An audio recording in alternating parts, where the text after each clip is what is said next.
gusto niyo sa... Gusto niyo sa that coffee? Bakit lagi kayo bumabalik?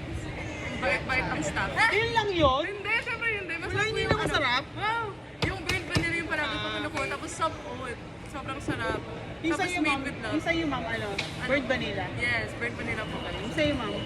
Menu recommendation, signature matcha tea latte. Yeah. Pumunta kayo dito. Wait Ano lang, ang favorite nyo? oh, sabihin nga favorite niyo dito. What's your favorite order sa Dot Coffee? Yan. Interview siya, ma'am. Dapat yan, dito talaga yung mic. What's your favorite order Ito sa kasi Dot yung Coffee? yan, yan. Everything, everything. Why do you keep coming back to Dot Coffee? So yummy, so yummy, so good. So Why do yummy, you keep no? coming back to Dot Coffee? So yummy, so good. Why do you keep coming back to Dot Coffee? Yun. So good, so yummy, so good daw. Thank you, ma'am. Thank you. Thank you, guys. Guys, thank you. Thank you so much. Thank you po. Pat.